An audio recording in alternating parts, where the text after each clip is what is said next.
Well, appreciate you joining us this afternoon.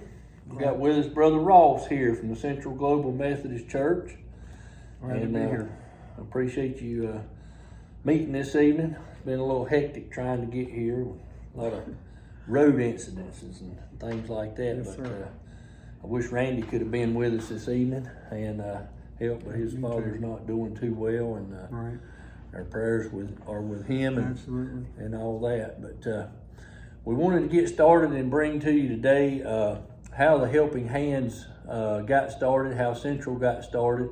And Ross, if you could tell us how Central first got involved with Operation Mountain Relief.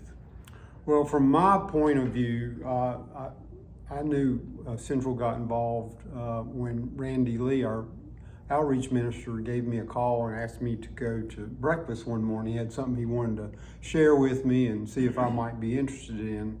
And so we did, and that's when it came up, and that you had been very involved. Our church had initially been very involved in taking food up there, and of course I was very aware of it, but we're all at that point in time, how can we help?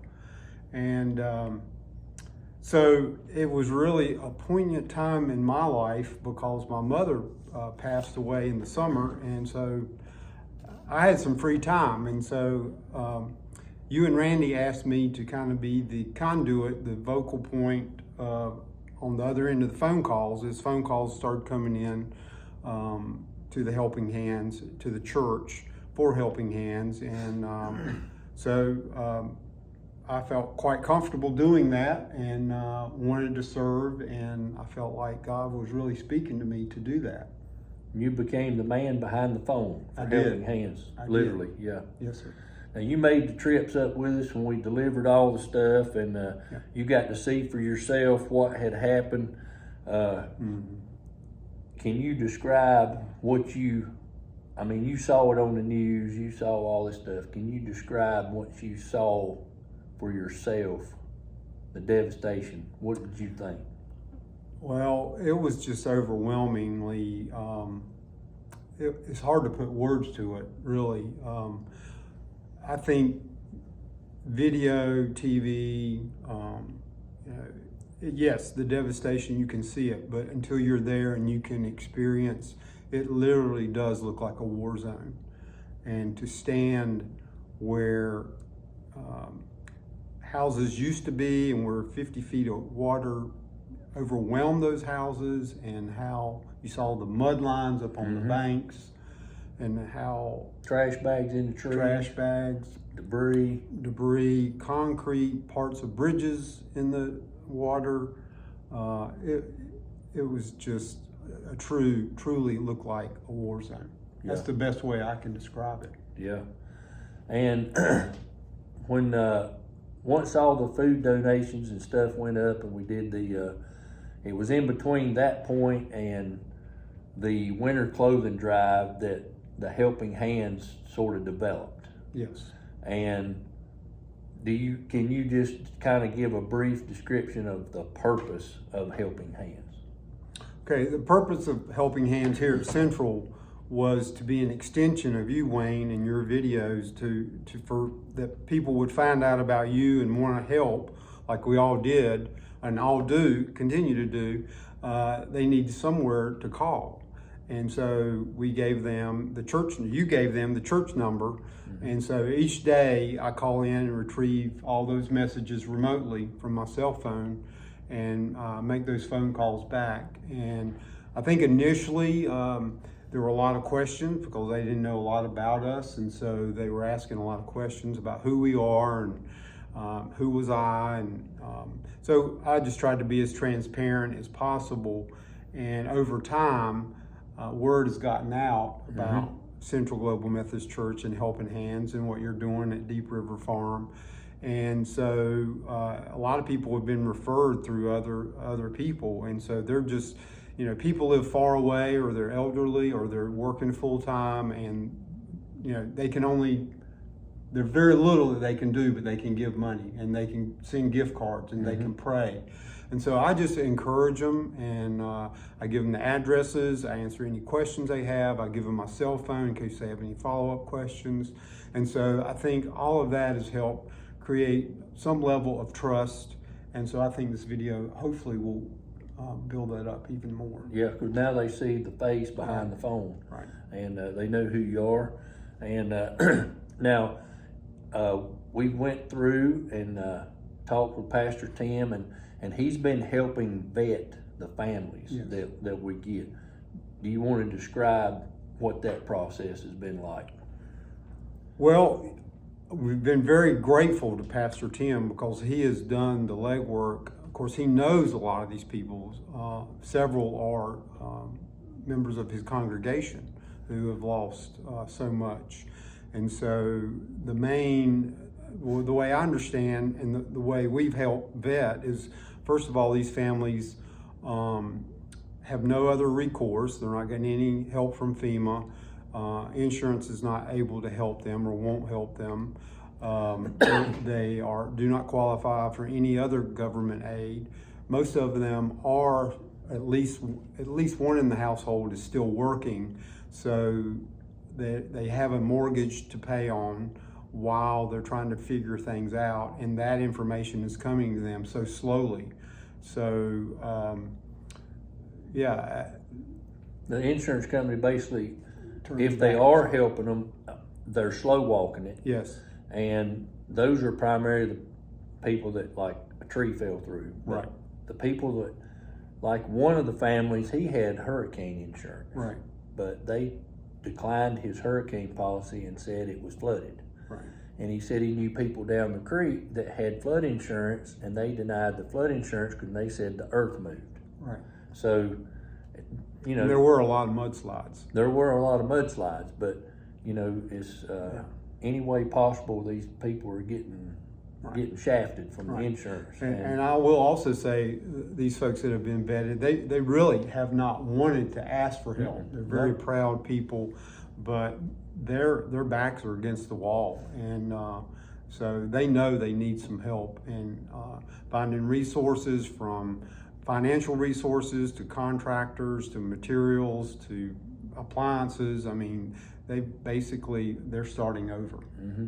And the Central Church basically went through and redone the website, correct? That is correct. And made it where people could go directly to a location on the website and donate and mark their designation for helping hands, and to try to streamline the process, correct? That is correct. Yeah. The church created an extra full page dedicated to Deep River Farm and Helping Hands in the Western North Carolina hurricane relief. And on that page is the donate button, where people can go right in to the giving page. And we started out with having to use other, but now there is a tab for Helping Hands. So that should clear up some of the confusion. Yeah, that made it streamlined and made it an easy process. Right. Now, if people want to donate, I'm going to have the link in the description form here, and people can go right in and donate. We have 10 families now that are in the project, the Helping Hands, and we're going through right now and updating each family. Right. They're doing that. Yep. You've created a large spreadsheet. Yes, sir. How do you keep up with all these calls and all this information? Well, my wife helped me set up the spreadsheet, but I have a donors page, and that's where all the phone calls come in. So, we have their name, their phone number, some addresses and emails. Generally, I have a tab for why they called, as I record their message, why they called, and then I set another column for our discussion in the call when I call them back. And then if we made phone contact, or if I need to call them back, and then I have a little column that says kind of what happened. They're going to donate money, or I helped them donate online, or whatever it might be. So that's getting close to 500 calls now. It slowed down just a little bit from Christmas Day through the New Year, but we've also had some really huge donors in the last 2 weeks. But also in that spreadsheet, each family has their own story, and so that's what you're updating. We update that. I try to call them every 7 to 10 days and just see how their progress is going, what are their needs, and then I update that. And so I have a tab for each of the 10 families. So it is quite extensive, but it's, working in every day, it flows pretty easily. Very time consuming on the phone calls too. Sometimes, yes, Yeah. sir. A lot of questions and answers and all that you try to help people through the process and everything. Yes. Now, donations have come in from everywhere, right? Right, they have. You had told me you were going to ask me this question, so I went and looked on there, and I do have a couple of calls from Canada, but I mean, they're from California, middle of the country, Missouri and Iowa, all the way New York, Florida, and everywhere in between, Texas. I mean, people just want to help. Yeah, everybody wants to help, and people that are way off, the only way they can help is through donation of items or monetarily. Right. And there's good-hearted people everywhere, and they just want to help. Right. And I will say some of the calls, because of the cold and the need for propane, I have shared the mailing address and website for Midway, Wesleyan, and Bethel for the propane, because most of the money that comes in to us here at Central is for the families. So, I try to use and let other people know about those resources so that once they get it from me, they can use it down the road for themselves. Yeah, talking about the propane fund, I just talked with Bud just on the way home, and he said that Bethel was in the process, because this big snowstorm's coming, of purchasing 100 propane-filled bottles to have extra, because the temperatures are supposed to be below normal through the end of January, and there's at least this storm coming this weekend and possibly another one behind it. Right. So they're worried about the people, and they're being able to stay warm up there. Right. But what do you think your average number of calls is? Had the heaviest Over a week, call maybe. volume from Friday afternoon to Monday morning, because I would typically not take calls Saturday and Sunday, and I would average about 30 calls over that time. So it's anywhere from about 8 to 15 a day. Right now, it's very few. So I know people were focused on the holidays, and I'm hoping those calls, actually, I mean, not that you want the calls, but there is a great need out there. So these folks that we're, not just the families we're vetting and sponsoring, but everyone in Western North Carolina is suffering. And so we need those calls to keep coming in, because this is going to be a marathon, not a sprint, Correct. as we have said very often. And we've got a Amazon gift registry set up right now to take gift cards. Right. And those gift cards are not only to help the vetted families, those gift cards are being used when we get them, send them to Brother Bud and up to Bethel, to Pastor Tim. And this is to help people as well that are trying to rebuild. They're not part of our project, but we're able to help in some small way, whether just here recently we had a veteran that his hot water heater got flooded out and tore up when the water went into his crawl space, and he was very reluctant, didn't want to take the gift card, but Pastor Tim kept telling him, we can help you. Right. And gave him enough gift cards to get a hot water heater. Good. He's also helped other people whose house got flooded in the basements and crawl spaces and stuff, that's wiped out their plumbing and their water tanks and things like that, and they've been able to give them gift cards to buy PVC and water tanks and their well pump switches and things like that. So it's not only what's coming in for the 10 families, but it's also helping numbers of other families utilizing these gift cards that Holly has set up and has been monitoring and helping and things with this gift registry. And we're going to have information about the gift registry in the description form as well, That way, if you want to donate gift cards, you can do so as well. But these gift cards help buy appliances, Right. all kinds of things that they might need, building material wise at Lowe's. You know, some of them lost power tools and hammers and things like that, and these gift cards can help purchase things that they need to be able to do the work. Absolutely. Now, I wanted to also mention that people can join us for worship on Sunday mornings on our live Facebook feed. And if you are not able to get out and go to a church, if you want to tune in, we start our live Facebook feed at 9:30 a.m. every Sunday morning, and that is the first service that the church has here. We'd love to have you, and if you want to share that, you can share that with your friends and family every Sunday, and we'd love to have you. We're a Bible preaching church and a believer in the Word, and we follow the Word, and that's something that we pride ourselves here at Central in doing. Ross, you got anything that you'd like to add that you No, come up with? as I've told many people, for me, this has been a blessing to be able to serve in this capacity. These folks really are appreciative of all the prayers and generosity and care that folks out there are providing. And as we've said, it's going to be a long road. So we're not going anywhere. We're going to be here to support them. I'm fortunate that I'm retired and that I can take time to do this, and I enjoy doing it. And we just ask for your continued prayers and your support, and we look forward to working with folks. Yep. And we encourage you, if you're looking to try to help in Western North Carolina, you live a ways off, you're not able to come in and volunteer and work, you pray over it, and if you feel led, donate to the Helping Hands Project, and we're going to try to continue to help these 10 families that we've got that got their backs against the wall. We have they range from senior citizens.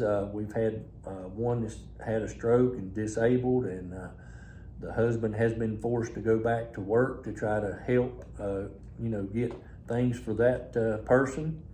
And then we have families that have small children, and it's just a wide range of folks, and they're in a bad spot and they need help, and this was one way we could help.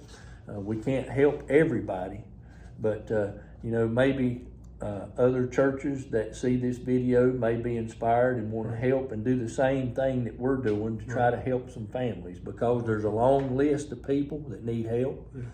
But due to financial restraints, you just can't help but so many. Right. But we're trying to help what we can, and we're transparent, and we want to give reports on progress and things. I know we've already sent out 2 lump sums of money to the 10 families, and they've made considerable progress. And they have been thrilled. They've been tickled to death. Overjoyed. They just could not believe it. Yeah. They were very thankful. Very thankful and excited that they was able to purchase some things that they didn't think they'd be able to purchase or make.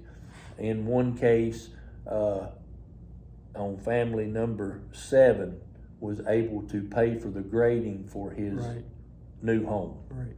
And he was tickled to death. Yep. But if we don't have anything else, you can't think of anything that you need to add? Yep, not at this time. All righty. Well, we appreciate you joining us this afternoon. We invite you to share this video, like it. That helps the algorithms, and that gets this video pushed out to more people that might be interested in helping.